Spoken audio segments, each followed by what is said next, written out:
नमस्कार मित्रो. महाराष्ट्रातल्या निवडणुकीमध्ये कुठला नेता बाजी मारेल असं जर आपण बघितलं तर अगोदर महाराष्ट्रावर प्रभाव पाडणारे आणि अलग अलग पक्ष सांभाळणारे किंवा त्या पक्षाचे प्रमुख असे जे नेते आपण प्रथम पाहू. बी जे पी म्हटलं की महाराष्ट्रात देवेंद्र फडणवीस माजी मुख्यमंत्री हे आपल्या नजरेसमोर येतात. आता फडणवीस म्हटलं की सगळ्यात महत्त्वाचं म्हणजे फडणवीस हे 3 ते 4 वेळा आमदार झालेले आहेत आणि त्यानंतर मागच्या वेळेस त्यांना मुख्यमंत्रीपद दिलं. त्यांचा प्रभाव पूर्ण महाराष्ट्रावर आहे.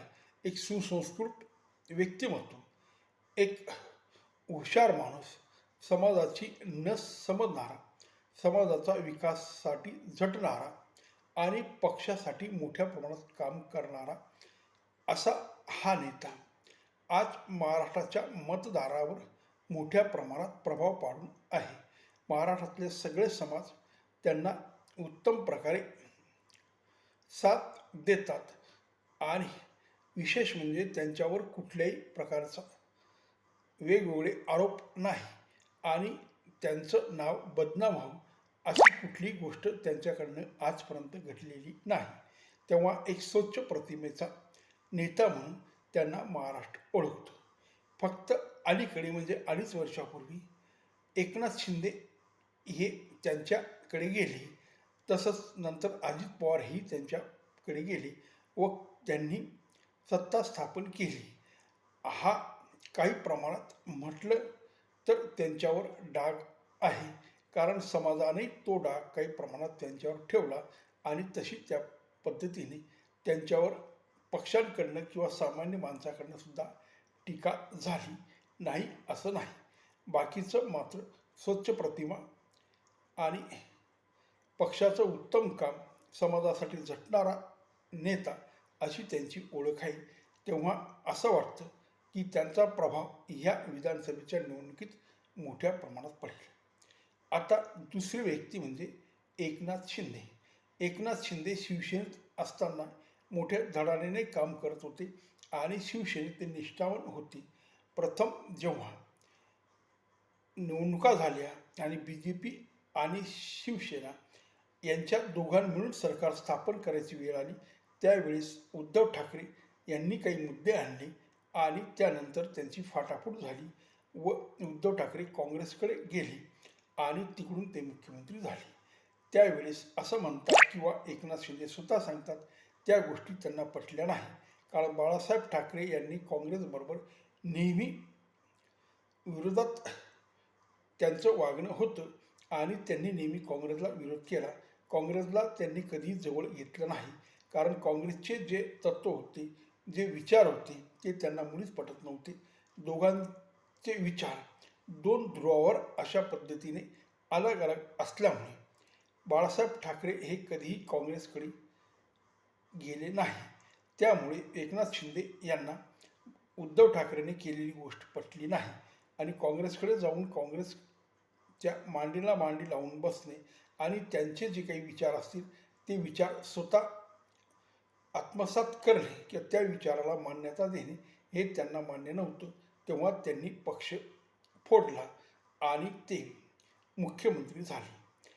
आता या ठिकाणी खरं जर बघितलं तर जे उद्धव ठाकरेने मुख्यमंत्रीपदासाठी काँग्रेसकडे गेली ही गोष्ट केली, तशीच गोष्ट एकनाथ शिंदे यांनी बी जे पीकडे जाऊन मुख्यमंत्रीपद घेतलं असंही सरळ सरळ आपल्याला दिसतं. पण ते जे सांगतात त्याच्यावर विश्वास ठेवायचा असेल तर असं म्हणावं लागेल की बाळासाहेबांचा खरा वारसदार मी आहे असं म्हणून ते बाजूला झाले आणि त्यांनी मोठ्या प्रमाणात पक्षी सोबत नेला आणि आजही त्या पक्षाचे बहुतांश आमदार आणि कार्यकर्ते त्यांच्यासोबत आहे. आता ही बाब जर सोडली किंवा ही बाब त्यांना कलंक देणारी आहे किंवा जे उद्धव ठाकरे किंवा विरोधी पक्ष त्यांना गद्दार म्हणतो, ही त्यांची कमकुवत बाजू आहे. पण नेता म्हणून, एक कार्यकर्ता म्हणून आणि विशेष म्हणजे मुख्यमंत्री पदावर बसल्यानंतर त्यांनी जे राज्यासाठी केले ते खरोखर कौतुकास्पद होतं. खूप त्यांना भाषण चांगलं येत होतं अशातला भाग नाही. पण काम करणे आणि लोकांकडनं काम करून घेणे या बाबतीत ते सरस ठरले आणि त्यांनी ज्याही काही योजना आणल्या त्या योजनेमुळे लोक मोठ्या प्रमाणात त्यांना पसंत करत आहेत. तेव्हा ह्या विधानसभेत त्यांना मराठी माणूस किंवा इथला मतदार किती प्रकारमध्ये पसंत करतो ही लवकरच कळेल. आता तिसरे नेते म्हणजे शरद पवार साहेब. आता शरद पवार हे नुसतं महाराष्ट्रीय नेते नाही तर भारतीय नेते आहेत असं म्हणावं लागेल. कारण पूर्वी ते काँग्रेसमध्ये होते. त्यानंतर सोनिया गांधी त्यांच्यामध्ये काही गोष्टी बिघडल्या आणि त्यांनी स्वतःचा पक्ष स्थापन केला. त्यानंतर त्यांनी उत्तम काम केलं. शेतकरी विशेष वर्गासाठी आणि सगळ्या समाजासाठी त्यांनी काम केलं असं त्यांचे बहुसंख्य कार्यकर्ते म्हणतात आणि महाराष्ट्रातली जनता ती गोष्ट मान्य करते. पण आज त्यांचा वयाचा मुद्दा सोडला तर बाकीच्या गोष्टी फारशा त्यांच्या विरोधात जात नाही. पण तरीही अनेक पक्ष किंवा विरोधी पक्षांकडून बऱ्याच वेळा त्यांच्यावर मोठ्या प्रमाणात पूर्वीही टीका झाली आणि आजही टीका होते. पण आज ज्या खंबीरपणे ते राष्ट्रवादी हा पक्ष चालवत आहेत आणि त्या पक्षाला उभारी देण्याचं काम करत आहेत.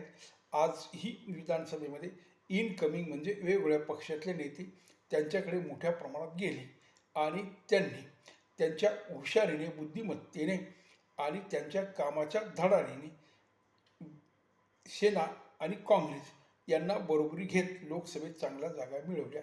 तर ती गोष्ट ते परत विधानसभेत करतील का हे बघावं लागेल. कारण लोकसभेचं वातावरण, लोकसभेचं गणित आणि विधानसभेत गणित याच्यामध्ये मोठ्या प्रमाणात फरक असतो. तर ते आपल्याला लवकरच कळून येईल की त्यांना जे लोक कौटिल्य म्हणून उपमा देतात ते खरोखरच कौटिल्यसारखं काही गोष्टी करतात का आणि सत्ता खेचून आणतात का आघाडीकडे हेही बघावं लागेल. आता महाराष्ट्रातले हे 3 प्रमुख नेते सोडले तर बाकी अजितदादा पवार यांचंही काम चांगलं आहे, त्यांचीही धडाडी चांगली आहे. त्यांनाही जो शिंदेला जो कलंक लागला तोही त्यांनी चुलत्यापासून पक्ष फोडून ते BJPकडे गेले. त्यांचा दोषही लोकांच्या मनात आहे. पण त्यांचं कामासुरू आणि त्यांची धडाडी आणि त्यांचं स्पष्ट बोलणं ह्या गोष्टी उत्तम आहेत. तेव्हा त्यांनाही मानणारा मोठा वर्ग आहे. त्यानंतर उद्धव ठाकरे जे बाळासाहेब ठाकरेचे चिरंजीव असून बाळासाहेबांचा वारसा त्यांच्याकडे आला, त्यासोबत पक्ष आला. पण जेव्हा BJP शिवसेना एकत्र असताना जेव्हा त्यांना सरकार स्थापन करायची वेळ होती त्यावेळेस उद्धव ठाकरे साहेबांनी त्यांना मुख्यमंत्रीपद देण्यात येईल असं अमित शहा यांनी बंद खोलीमध्ये आश्वासन दिलं. असं त्यांनी लोकांना सांगितलं आणि ते आश्वासन पूर्ण न झाल्यामुळे ते काँग्रेस पक्षाकडे गेले आणि ते 2.5 वर्ष मुख्यमंत्री झाले. आता त्यांचा 2.5 वर्षाचा मुख्यमंत्री काळ कसा होता आणि लोकांनी तो कसा पसंत केला ते ह्या विधानसभेत त्यांना होणारं मतदानावरून कळून येईल. पण त्यांची दुबळी बाजू अशी किंवा म्हटलं गेलं तर त्यांना असा कलंक एक प्रकारे लागला की ज्या बाळासाहेबांनी आयुष्यभर काँग्रेसला विरोध केला, काँग्रेसच्या नीतीला विरोध केला, काँग्रेसच्या तत्वाला विरोध केला आणि आपली वेगळी विचारसरणी ह्या महाराष्ट्रात उभी केली, एक पक्ष उभा केला, धडाडीने त्या पक्षाचा मुख्यमंत्रीपद ह्या महाराष्ट्रामध्ये त्यांनी आणला. त्या उद्धव साहेबांनी अचानक काँग्रेसकडे जाऊन मोठ्या प्रमाणात हिंदुत्ववादी पक्ष, मराठी माणसांचा पक्ष हे जे काही तत्व बाळासाहेबांनी जोपासले होते आणि त्यासाठी त्यांनी आयुष्यभर काम केलं, त्याला मोठ्या प्रमाणात खीळ बसली आणि मराठी माणसामध्ये किंवा हिंदुत्ववादी माणसांमुळे मतदारामध्ये उद्धव ठाकरे याविषयी नाराजी पसरली. पण मागच्या लोकसभेत त्यांनाही चांगल्या प्रकारे मतदान भेटलं. यावेळेस ते कितपत चांगलं काम करतील हेही आपल्याला बघावं लागेल.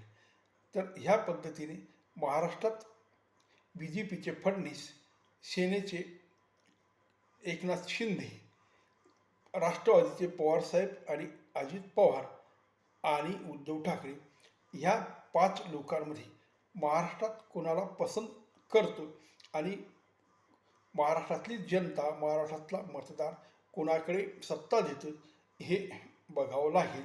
आज कोणी असं म्हणू शकत नाही, आपणच नाही तर स्वतः ते सुद्धा की सत्ता मलाच मिळेल असे जरी ते टी व्ही समोर किंवा पत्रकार समोर सामान्य लोकांसमोर सांगत असतील, पण महाराष्ट्राच्या मनात काय आहे आणि कोणता नेता त्यांना पसंत आहे हे लवकरच आपल्याला कळून येईल. नमस्कार.